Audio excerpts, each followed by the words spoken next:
sejak kebangkitan ulama bersama pengikut-pengikutnya istiqomah dan setia jaga akidah dan sunnah Rasulullah. Alhamdulillah segala puji baginya ulama bersama pengikut-pengikutnya istiqomah dan setia menjaga agama nusa dan bangsa. Mari kuatkan niat kita, kita bulatkan tekad kita, terus lanjutkan amal kita, mengembangkan hikmah kita. Assalamualaikum warahmatullahi wabarakatuh.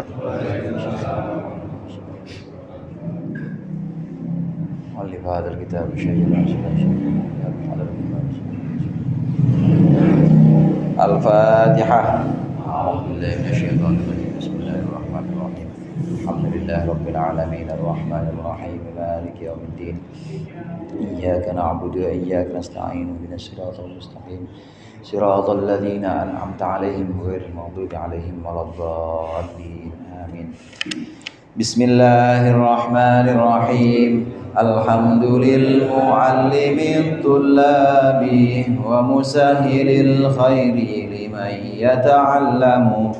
Thumma as-salatu wassalamu 'alan nabi wa alihi wa sahbihi yu'zamu. Ya Rabbana kaffir 'anna dhunubana wa walidina wa liman huwa muslimu. Nad'uka Allahumma ilman nafi'a min yawmina ilal hisabi yaqumu.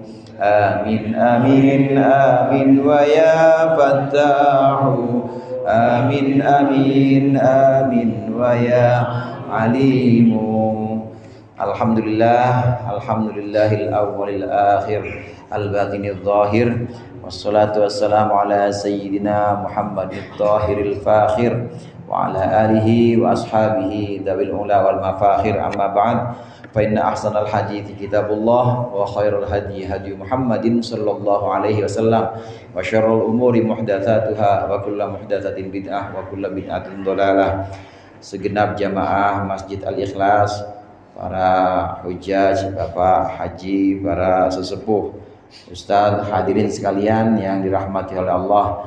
Alhamdulillah malam hari ini kita melanjutkan kembali pengajian rutin kita, mengaji kitab tafsir Jalalain. Mudah-mudahan apa yang akan kita baca menjadi ilmu yang bermanfaat dunia akhirat, amin ya rabbal alamin. Kita sudah sampai surat Ghafir. Kemarin terakhir surat Az-Zumar. Surat Az-Zumar surat yang ke-39. Kita sekarang sampai surat Ghafir. Bismillahirrahmanirrahim. Suratul Ghafir. Ini adalah surat Ghafir. Surat Ghafir ini kadang disebut juga dengan surat Mukmin. Jadi ada beberapa nama surat yang ada beberapa surat dalam Al-Quran yang punya nama lain. Di antaranya surat Zumar kemarin, surat Shad. Surat Shad kemarin itu kadang-kadang disebut dengan surat Daud karena ada kisah Nabi Daud. Surat Ghafir ini nama lainnya juga surat Mukmin karena di dalamnya itu ada cerita tentang seorang mukmin. Wa qala rajulun mu'minun min ali fir'auna yaktumu imanahu. Dan berkatalah seorang laki-laki beriman dari keluarga Fir'aun yang menyembunyikan keimanannya. Itu cerita yang ada dalam surat Ghafir ini tentang seorang laki-laki beriman tapi dia menyembunyikan keimanannya. Ini punya pengertian nanti nih di ayat yang dimaksud. Ini punya pengertian bahwa orang beriman ini boleh menyembunyikan keimanannya kalau dalam keadaan takut, boleh. Jadi jangan sembrono juga, kemudian jangan kita nekat akhirnya justru mati konyol, jangan. Tapi kudu punya siasat. Boleh gak menyembunyikan iman? Boleh. Dan itu di Al-Quran ada ceritanya di surat Ghafir ini tentang laki-laki dari keluarga Fir'aun. Ini anak dari pamannya Nabi Musa, anak dari paman Nabi Musa, maaf, anak dari pamannya Firaun, ya berarti sepupunya Firaun, ya sepupunya Firaun. Dia iman kepada Allah, iman kepada Nabi Musa, tapi menyembunyikan keimanannya. Boleh orang yang beriman menyembunyikan keimanannya demi menjaga keselamatan, tuh boleh. Ini surat Mukmin. Ghafir ini kadang-kadang disebut dengan surat Mukmin. Nah, kemudian disebutkan di sini oleh Imam Jalalain Makkiyatun. Ini surat adalah surat Makkiyah, maksudnya surat yang turun setelah hijrah. Ada dua surat hadirin, ada dua jenis surat. Yang pertama surat Makkiyah, yang kedua surat Madaniyah. Surat Makkiyah itu surat yang turun sebelum hijrah, namanya Makkiyah. Sedangkan surat Madaniyah ini surat yang turun setelah hijrah. Ada memang yang mengatakan surat Madaniyah karena dari kata Madinah itu berarti turunnya di kota Madinah. Tapi sebenarnya tidak juga, karena batasannya itu sesudah atau sebelum hijrah. Kalau sesudah hijrah maka disebut dengan Madaniyah. Walaupun turunnya di Mekah. Emang ada surat yang setelah hijrah tapi turunnya di Mekah, ada. Contohnya surat terakhir atau ayat terakhir, Al-Yauma akmaltu lakum dinakum. Hari ini telah aku sempurnakan agamaku. Lakum dinakum, aku sempurnakan bagi kalian agama kalian. Wa atmamtu alaikum nikmati, aku sempurnakan nikmat kalian atas nikmatku atas kalian. Ini Al-Maidah ayat 3. Ini surat terakhir turun, ayat yang terakhir turun kepada Nabi Muhammad. Ini setelah hijrah. Turunnya di mana? Di Mekah. Tapi tetap disebut Madaniyah meskipun turun di Mekah karena dia periode setelah hijrah. Surat Makkiyah ini surat Makkiyah, surat yang turun sebelum hijrah. Surat Ghafir yang akan kita baca ini termasuk surat Makkiyah, turunnya sebelum hijrah. Illal ladzina yujadiluna al-ayat ini, kecuali dua ayat, yaitu ayat dari surat Ghafir ayat ke-56 dan 57. Illal ladzina yujadiluna fi ayatillah bighairi sultanin atahum, ini, dan ayat ke-57-nya. Ini dua ayat berturut-turut. Ini bukan Makkiyah tapi Madaniyah. Dari jumlah khamsun wa tamanuna ayat, jumlahnya 85 ayat. Dari 85 ayat itu ada dua yang Madaniyah, sedangkan selebihnya itu Makkiyah. Bismillahirrahmanirrahim. Qala Allah Ta'ala wa huwa asdaqul qailin. Hamim. Tanzilul kitabi minallahil azizil hakim. Tanzilul kitabi minallahil azizil halim. Hamim. Tanzilul kitabi minallahil azizil alim. Hamim. Allahu a'lamu bimuradihi bihi. Allah Maha tahu tentang maksudnya Allah bihi, dengan hamim tersebut. Hamim ini hanya Allah yang paling tahu tentang maksudnya. Namanya ucapan, itu yang paling ngerti ya orang yang ngucapin. Betul gitu Pak ya? Yang paling ngerti orang yang ngucapin. Ada yang paling ngerti dan paling tahu maksudnya, itu adalah orang yang mengucapkan. Sepandai apapun orang yang mendengar, dia mencoba menafsirkan atau memahaminya, tetap yang dimaksud itu yang paling ngerti adalah orang yang mengucapkan itu sendiri. Ada nih kaitannya dengan ini. Ada dalam hukum nikah itu ada namanya talak. Talak itu ada yang qaul atau ucapannya ucapan sharih, ada yang ucapannya ghair sharih atau kinayah. Kalau ucapannya nggak jelas, bukan pakai kata-kata talak, bukan pakai kata-kata cerai, maka lihat-lihat. Tapi kalau udah pakai kata talak atau kalau kata cerai, aku ceraikan engkau atau aku talak engkau, udah jatuh talak. Tapi kalau pakai kinayah, tetap harus ditanya sama orang yang ngomong ini, maksudnya apa? Lu bawa lu koper sono, jangan balik lagi. Begitu misalnya. Bawa koper jangan balik lagi lu ke rumah gua.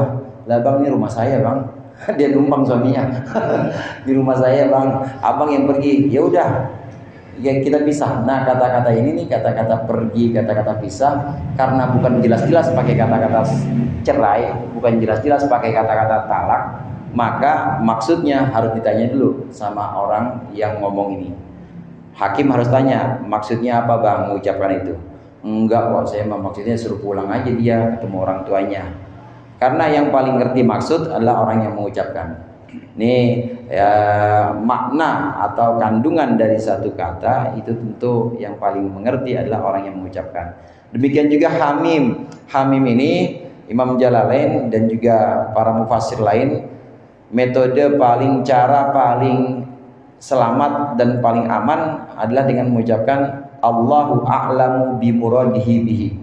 Allah yang paling tahu, Allah yang maha mengetahui tentang maksudnya Allah tentang hamim ini. Cuma Allah yang tahu.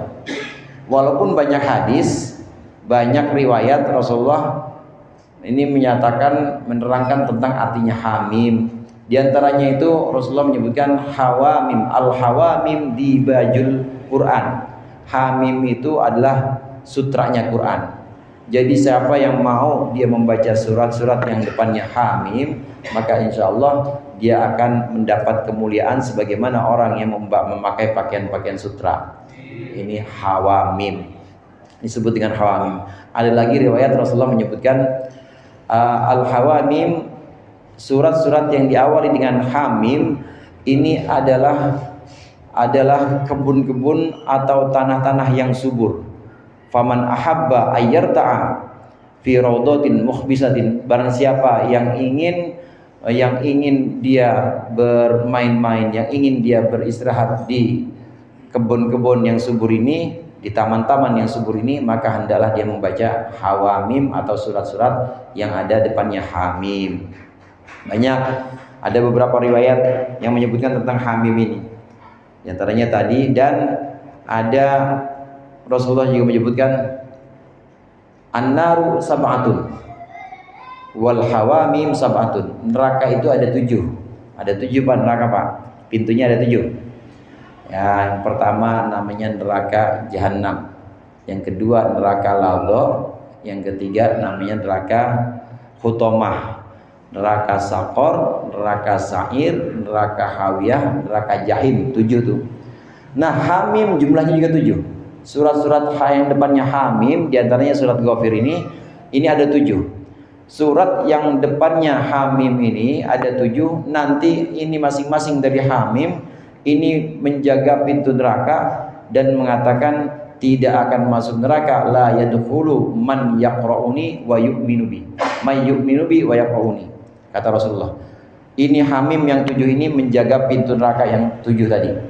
Tidak akan masuk neraka orang yang baca aku dan beriman kepadaku. Tidak akan masuk neraka orang yang tidak akan masuk neraka orang yang mengimani aku dan juga membacaku. Maksudnya percaya kepada aku, yaitu surat yang depannya hamim dan membacaku.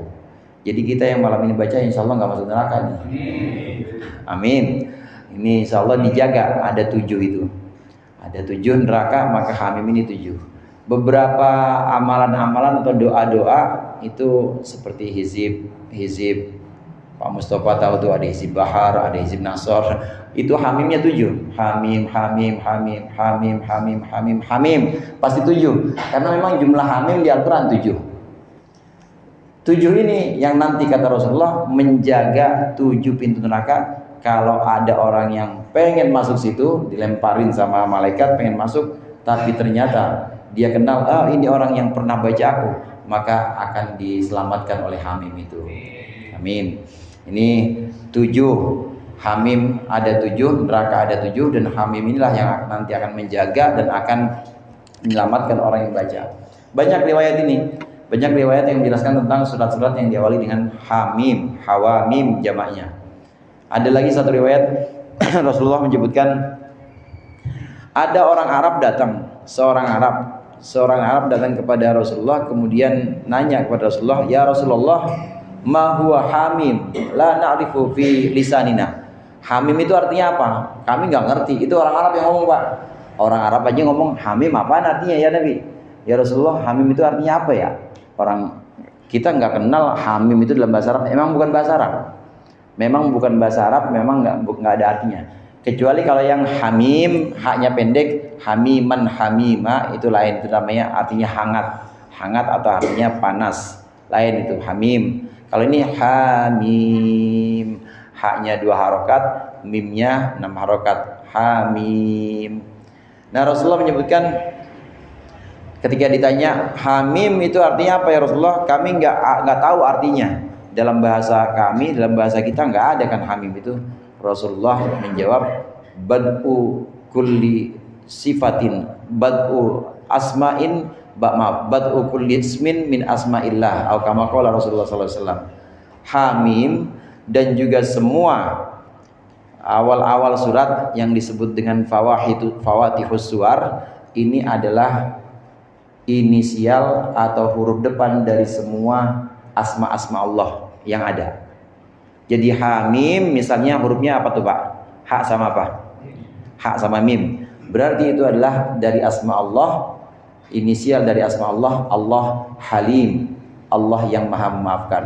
Allah Hamid, Allah yang maha terpuji. Kemudian mim itu apa? Mim itu dari perwakilan atau inisial dari asma Allah Mukmin, yaitu yang memberikan keamanan, mukmin. Atau Muhaimin, yaitu yang Muhaimin nama Allah, bukan yang jadi menteri, bukan. Muhaimin yang merawat. Apa? PK apa? Oh, kirim PKS. Sudah koalisi soal kemarin. Muhaimin ini yang Muhaimin yang merawat. Ada asma-asma Allah. Muntaqim yang membalas. Atau Malikal Mulk yang merajai, mim depannya. Jadi ha sama mim ini adalah inisial atau awal dari asma Allah yang ada pada Asmaul Husna, sifat-sifat Allah. Bukan hanya Hamim, contohnya alif lam mim. Alif ya hamzahnya ya Allah. Lamnya apa? Lamnya Latif, Allah yang maha lembut. Mimnya ya tadi itu, mimnya bisa artinya mukmin atau bisa artinya Muhaimin. Yang lain juga begitu. Ada alif lam mim, ada alif lam ro. Ro-nya itu apa? Rauf, Allah yang maha pemaaf. Rauf atau Rafi', Allah yang maha mengangkat derajat. Asmaul Husna itu kan ada yang Rauf, ada yang Rafi'. Alif lam ra atau alif lam mim sad. Mimnya udah sad. Sad itu apa? Sabur. Bisa punya arti ini inisial dari asma Allah Sabur, yaitu yang maha sabar atau yang maha menerima pengabdian hamba-hambanya Sabur. Kaf ha ya ain sad, kaf juga perwakilan dari asma Allah. Nah itu nanti bisa kita cari kaf itu apa, ha itu apa, itu semua adalah inisial dari asma Allah yang kita kenal dengan Asmaul Husna, nama-nama indah Allah. Ini diantara riwayat yang menyebutkan bahwa Rasulullah SAW ini juga mengartikan Hamim itu apa. Walaupun para ahli tafsir, ulama tafsir ini lebih sering menggunakan metode yang paling aman. Tetap yang paling aman, Allahu a'lamu bimuradihi bihi. Allah lah yang paling tahu terhadap maksudnya Allah sendiri dari kata Hamim ini. Cuma Allah yang paling tahu. Betul ada riwayat-riwayat itu, ya terlepas dari derajat hadis atau riwayat yang dimaksud, maka Imam Jalalain ini lebih memilih Hamim ini hanya Allah lah yang paling tahu maksud dari Hamim, maksud Allah dari ucapan Hamim ini. Ada lagi yang mengatakan Hamim itu semacam peringatan atau semacam sesuatu untuk menarik perhatian. Jadi karena asing, karena Hamim gak ada artinya, orang Arab itu juga bingung gak tahu artinya, maka untuk menarik perhatian diucapkan Hamim. Biar apa nih Hamim? Tanzilul Kitab dan seterusnya. Di awal kata atau di awal ucapan, di awal surat ini digunakan sesuatu yang menarik perhatian. Kayak kita lagi ngomong pada berisik aja bocah misalnya, kita kasih perhatian mereka bukan dengan kata-kata tapi dengan gedor-gedor. Ya, itu artinya apa tuh Pak? Nggak ada artinya. Ya cuma gedor-gedor doang supaya apa? Supaya tertarik perhatiannya ke kita semuanya. Begitu juga Hamim nggak ada artinya tapi hanya untuk menarik perhatian. Ada juga sebagian ulama yang menafsirkan seperti itu. Hamim, ain sin qaf, kaf ha ya ain sad itu kata-kata yang memang menjadi pembuka surat-surat tertentu. Ini ada yang dibuka dengan kata-kata ini. Tanzilul kitabi minallahi. Tanzilul kitabi, turunnya Al-Quran Al-Qur'ani maksudnya turunnya kitab, Al-Qur'ani maksudnya Al-Qur'an ini mubtadaun jadi mubtada. Minallahi dari Allah taala. Khabaru. Turunnya Al-Qur'an ini adalah dari Allah. Ini sebagai khabar. Al-Azizi yang maha menang atau maha perkasa fi mulkihi dalam kerajaannya Allah. Al-Alimi yang maha mengetahui bi khalqihi terhadap makhluknya Allah. Al-Quran ini turunnya ya dari Allah, artinya bukan karangan Nabi Muhammad. Nabi Muhammad sama sekali tidak mengada-ngada dan tidak ngarang apa yang diterima. Ini adalah tanzilul Quran, tanzilul kitabi minallah, dari Allah. Turunnya Al-Quran ini dari Allah, bukan karangan Nabi Muhammad SAW. Nabi Muhammad tidak pernah mereka-reka menyusun-nyusun kata, nggak pernah. Wa ma 'allamnahu syi'ra wa ma yanbagilah.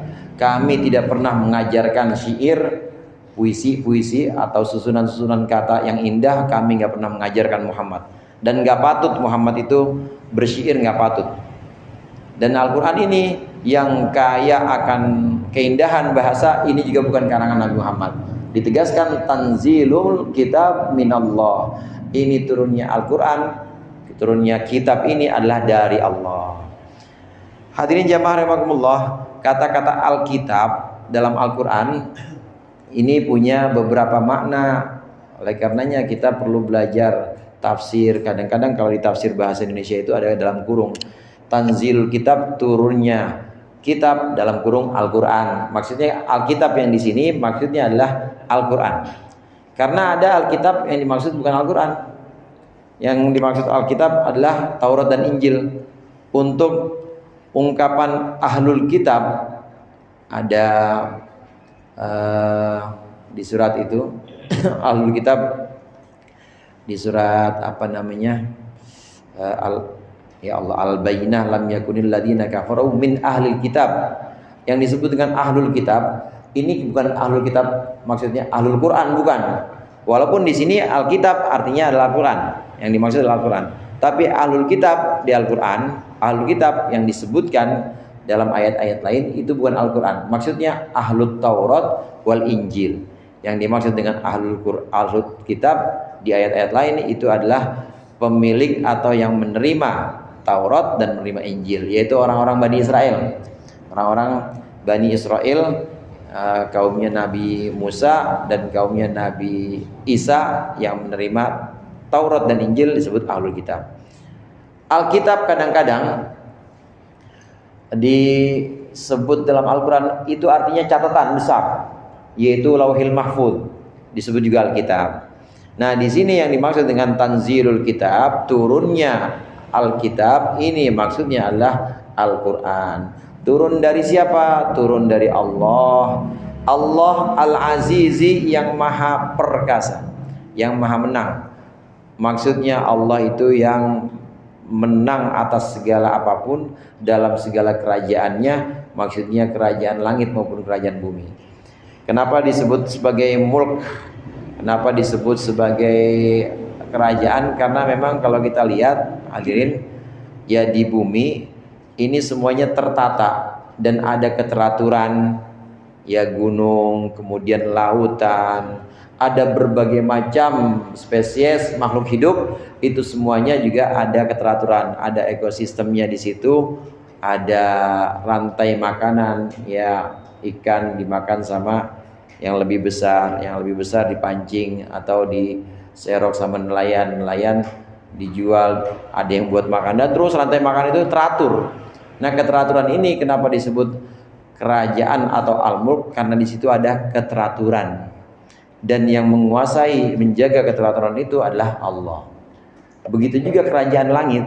Kerajaan langit selain yang di bumi maksudnya ada planet-planet, kemudian ada matahari, ada juga galaksi-galaksi yang sekian banyak, itu semua keteraturannya bisa kita lihat. Nah, ini semua seperti kerajaan yang memang dikuasai dan diatur sedemikian rupa, ditata. Siapa yang mengatur? Allah Al-Aziz, yaitu Allah yang maha menang, yang maha kuat untuk mengatur segala macam yang ada di langit dan di bumi. Allah Al-Aziz Al-Alim, Allah yang maha mengetahui. Yang maha mengetahui bi khalqihi. Ada orang yang kuasa, dia kuat, tapi sebenarnya dia nggak tahu. Dia kuat tapi dia nggak tahu. Camat misalnya, kuat dia, punya pengaruh nggak? Punya pengaruh. Tapi apakah dia tahu detail warganya? Apakah dia tahu secara rinci ini keluarganya siapa, kemudian lahirnya di mana, kemudian makanan kesukaannya apa, kemudian kira-kira gajinya berapa? Apakah dia tahu? Nggak tahu juga. Tapi Allah yang menguasai dan Allah tahu rincian atau tafsil secara detail dari semua makhluk-makhluknya. Segala ciptaan Allah ini Allah ketahui, baik yang global seperti terbitnya matahari, kemudian juga planet yang berputar mengelilingi bintangnya, ini semua secara global Allah tahu. Secara rinci atau detail juga tahu secara detail. Ada duit di kantong kita, ada yang bawa duit ini, jumlahnya berapa? Ya paling cuma 2000-an 4 gitu. Itu Allah tahu tuh 2004. Ada 2004. Makanya yang masukin kotak, misalnya masukin kotak 5.000-an udah lecek, tahu juga Allah. Itu dilihat semuanya. Dilihat, tidak ada satupun di muka bumi ini, di langit maupun di bumi, yang luput dari pengetahuan Allah. Nggak ada yang lepas. Semuanya, yang kering, yang basah, daun-daun yang berjatuhan, itu semuanya ada dan Allah tahu, Allah mengenalnya. Bahkan ada semut kecil jalan di peci bapak nih, peci bapak warnanya kan hitam, semut warnanya hitam juga, lagi nggak dipakai peci itu, tapi ditaruh di laci, lacinya dalam lemari. Nah lemari ini ditutup rapat, dibungkus lagi lemari. Nah lemari segala dibungkus segala, dibungkus, ada covernya tuh lemari, dibungkus. Itu semua ada dalam kamar. Nah kamarnya ada di apartemen. Apartemennya itu mati lampu, malam lagi. Dan bukan di daratan tapi adanya di laut, adanya di dasar laut. Kira-kira gelap nggak tuh Pak? Gelap banget. Allah tahu tuh semut yang lagi jalan di peci bapak tuh, yang di dalam laci, yang kecil kayak begitu, itu Allah tahu. Al-Alim. Turunnya Al-Quran ini dari Allah yang maha menguasai dan maha mengetahui. Bukan hanya sekedar kuasa dan kuat saja, tapi Allah juga mengetahui makhluknya, yang kecil-kecil, yang detail-detail itu Allah tahu. Termasuk juga bersitan hati kita itu tahu. Bersitan hati kita saat kita pengen berangkat ngaji, Allah tahu. Nanti nih abis ngaji kira-kira mau kemana? Saya mau abis ngaji pengen ke tahu Allah, tahu semua. Yang kecil-kecil itu cuma kita doang, jangankan orang lain, bini aja nggak tahu. Saking rahasianya itu, yang tiap malam tidur sama kita aja nggak tahu, tapi Allah tahu. Meskipun kita rahasian, itu Allah tahu. Al-Alim ini Allah yang maha mengetahui semua makhluknya, termasuk bersitan hati kita. Dalam hati itu hadirin, ada bersitan-bersitan hati yang sifatnya itu hanya sekedar aja, yang sekedar saja, ini namanya hajis. Hajis itu tiba-tiba aja, tiba-tiba begitu aja. Kita lagi ngaji, lagi begini, tahu-tahu truk ini warna merah dah, ininya mobilnya bakal datang, tahu begitu.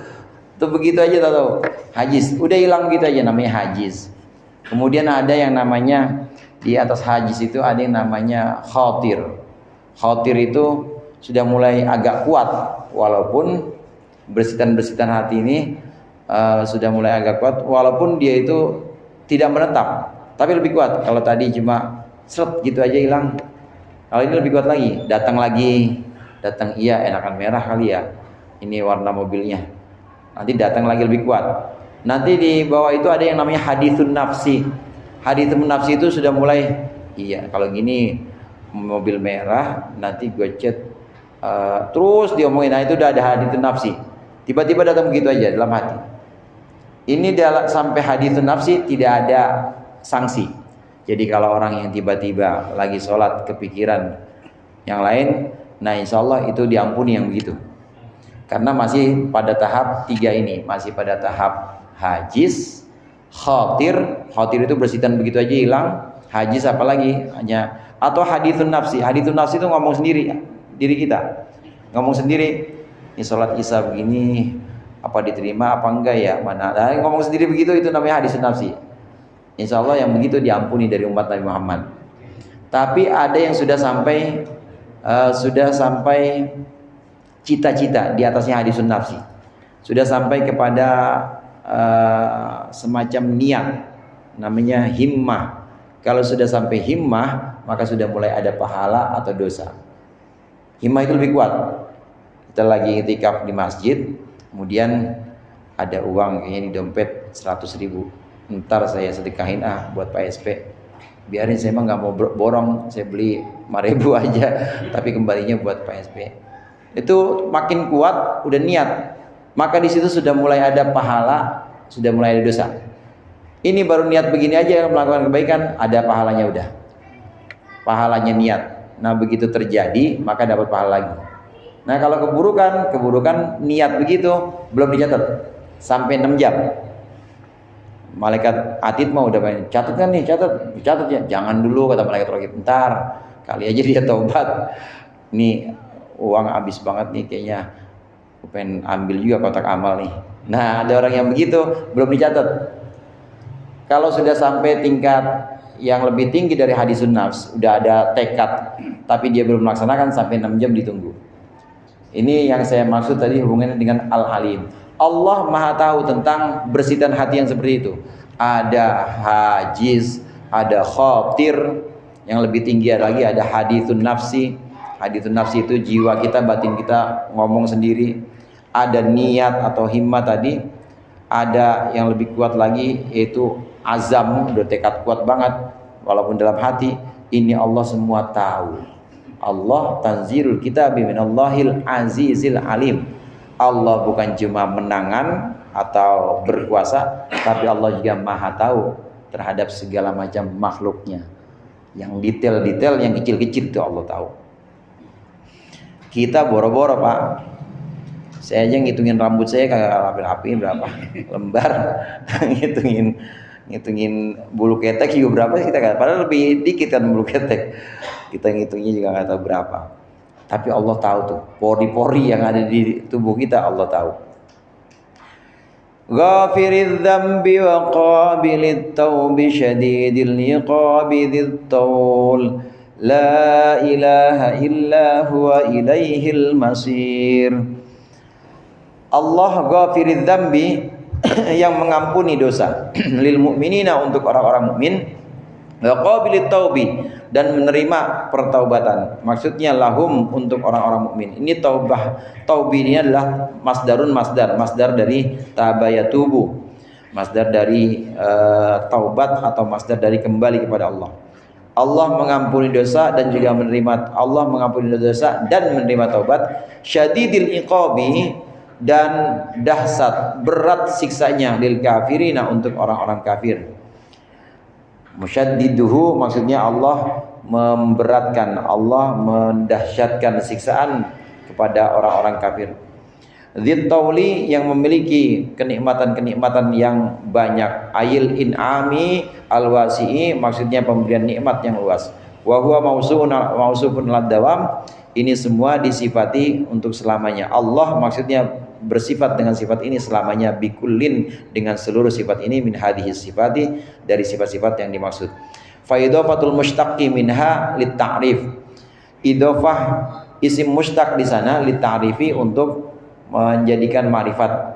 Kal akhirati, sebagaimana yang terakhir. La ilaha illa huwa, tidak ada Tuhan selain Dia. Ilaihi, hanya kepadanya. Al masiru, hanya kepada Allah. Al masiru, tempat kembali. Al-marji', maksudnya tempat kembali. Al-Quran ini turun dari Allah yang maha perkasa dan maha mengetahui. Ghafiridz dzambi wa qabilit taubi, satu. Syadidil iqabi. Di sini ada huruf athof. Kenapa kok nggak dipakein huruf athof semuanya? Wau di sini maksudnya huruf athof. Dalam bahasa Arab itu ada dan itu huruf athof. Kalau kita terjemahkan seperti ini. Yang mengampuni dosa dan menerima taubat, lagi nggak ada dannya, lagi berat siksanya. Yang mengampuni dosa dan menerima taubat, lagi berat siksanya. Sengaja di sini redaksi ini Allah sebutkan ghafirid dzambi wa qabilit taubi. Dua sifat ini, menerima taubat dan mengampuni dosa, ini dua digandeng pakai huruf athof. Maksudnya untuk orang-orang beriman.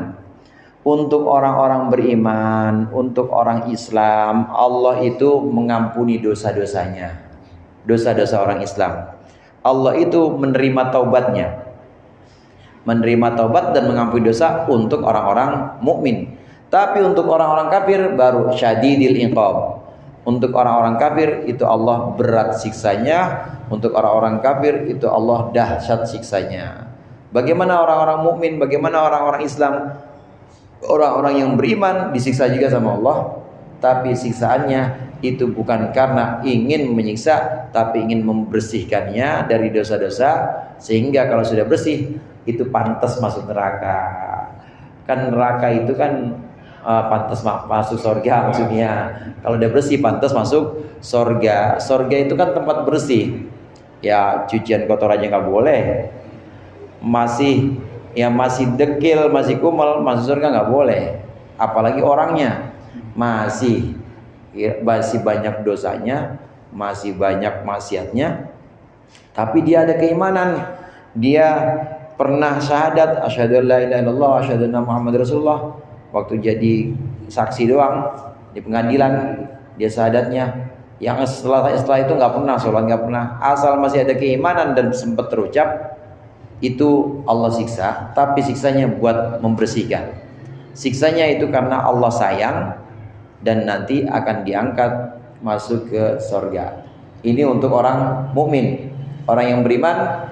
Allah untuk orang beriman ini Allah punya sifat ghafirid dzambi qabilit taubi. Allah mengampuni dosa dan juga menerima taubat. Taubatnya orang yang beriman atau orang Islam itu pasti Allah terima selama belum ditenggorokan napasnya, belum sampai tenggorokan, itu pasti Allah terima. Begitu juga permohonan ampunannya, itu pasti Allah terima. Tapi terhadap orang kafir bagaimana? Syadidil iqab. Allah terhadap orang-orang kafir berat siksanya. Percaya kepada Allah nggak bang? Nggak, saya mah ateis, kata dia gitu. Percaya nggak ada kiamat? Lah mati aja, nggak ada kiamat. Ada orang ngomong begini nih, orang yang ngomong begini, Allah syadidil iqab, enggak bakal Allah ampuni, tidak bakal Allah terima taubatnya kalau dia udah mati maksudnya. Kalau belum mati tetap Allah terima taubatnya. Dia udah mati, terus di kuburan bilang, ya Allah balikin saya ke masjid lagi, saya mau ini syahadat, enggak Allah terima kalau udah mati. Terhadap orang-orang yang seperti ini, yang ingkar kepada Allah, Allah syadidil iqab, berat siksanya. Dari sini memang sengaja ghafirid dzambi qabilit taubi sendiri, ini sifat Allah terhadap orang-orang mukmin. Kemudian syadidil iqab, sifat Allah terhadap orang-orang kafir, orang-orang yang ingkar. Orang yang ingkar kepada Allah, Allah siksa. Dan siksaannya bukan karena rahmah atau sayang Allah, tapi karena adilnya Allah. Allah berlaku adil. Maksudnya berlaku adil gimana? Yang pelaku kejahatan, yang enggak menggunakan akal pikirannya di dunia, dikasih mata ya buat maksiat, dikasih mulut juga buat tentang Allah, buat menghina nabi-nabinya, ya karena Allah maha adil, maka disiksalah dia karena dasar keadilan Allah. Nah orang mukmin enggak, orang mukmin disiksa enggak? Disiksa tapi karena sayangnya Allah. Mukminnya ahli maksiat maksudnya Pak. Kalau di sini mah ahli apa nih? Ahli ngaji, insyaallah semuanya amin. Untuk yang ahli maksiat tapi masih mukmin, itu Allah siksa. Tapi siksanya untuk rahmah atau untuk sayangnya Allah. Hadirin jamaah rahimakumullah, ghafirid dzambi wa qabilit taubi, ini dua hal yang berbeda. Mengampuni dosa dan menerima taubat. Kenapa dua hal yang berbeda? Ada kalanya Allah mengampuni dosa meskipun orang enggak taubat. Ada. Seperti orang yang melakukan amalan-amalan baik.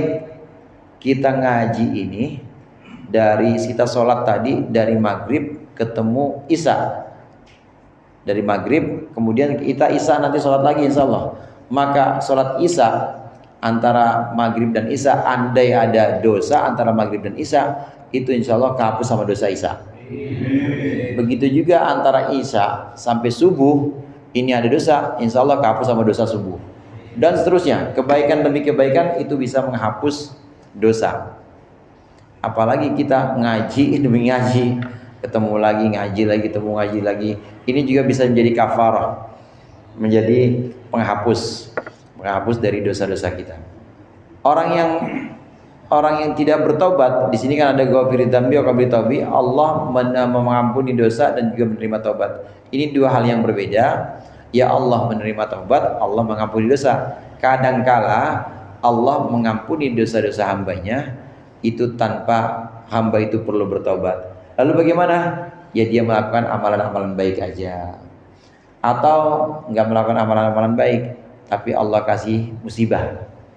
Musibah itu jangan salah Pak, musibah itu penghapusan dosa.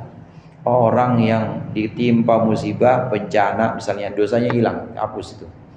Atau penyakit lama gak sembuh-sembuh, itu insya Allah lagi dicuci sama Allah. Jadi penghapusan dosa ya bisa lewat taubat, bisa juga tidak lewat taubat. Karenanya di sini dipisah, ghafiri dzambi sendiri mengampuni dosa, qabili taubi sendiri menerima taubat. Nah ada juga qabili taubi, Allah memang menerima taubat untuk dosa-dosa tertentu. Akhirnya dia bertaubat dari dosa tertentu, tapi dosa yang lain di mana dia belum bertobat, ya dia belum bertobat, maka belum Allah ampuni sampai dia bertobat. Ada juga yang seperti itu. Tobat, dia bertobat kepada Allah, ya Allah aku tobat, gak mau mabuk lagi. Aku tobat, ya Allah, benar berhenti dia. Judi masih judi online, nah ya berarti jangan judi online belum dihapusin. Walaupun dia udah tobatnya tobat apa bang? Tobat mabuk. Yang Allah ampuni tobat mabuk doang, berhenti, benar-benar dia berhenti. Waktu dia benar-benar berhenti, nyesel nggak mau mabuk lagi, hanya nggak mau cerita-cerita dan juga nggak bangga dengan mabuknya dia, berhenti dia, maka dosa mabuknya dihapus. Dosa judi ya belum, kalau dia belum tobat, belum berhenti. Mabuknya udah enggak, judinya masih. Kalau judinya masih ya belum diampuni. Ini maksud dari dipisahnya dua ini. Allah mengampuni dosa sendiri, kadangkala Allah mengampuni dosa tanpa harus bertaubat. Allah menerima taubat, ini juga sendiri. Kadangkala Allah menerima taubat, mengampuni dosa tertentu, tapi dosa yang lain itu tidak Allah ampuni karena memang dia baru berhenti di situ aja. Di dosa yang satu yang lain dia belum berhenti. Dan tidak ada Tuhan selain Allah, hanya kepada Allah lah tempat kembali. Maksudnya nanti kita akan dikembalikan kepada Allah dan nanti akan ditanya, dimintai pertanggungjawaban. Semua, ngapain malam Senin? Ngaji apa enggak? Ngapain malam Minggu? Ngaji apa dugem? Ngapain? Ditanya itu semua, dipertanggungjawaban setiap waktu kita. Semua akan dikembalikan kepada Allah dan akan dimintai pertanggungjawaban, akan dibalas sesuai dengan perbuatan-perbuatan kita. Ma yujadilu fi ayatillahi illal ladzina kafaru fala yaghrurka taqallubuhum fil bilad. Ma yujadilu fi ayatillahi wallahu a'lam bissawab. Mudah-mudahan bermanfaat. Lebih kurangnya mohon maaf. Wallahul muwaffiq ila aqwamit thoriq. Assalamualaikum warahmatullahi wabarakatuh.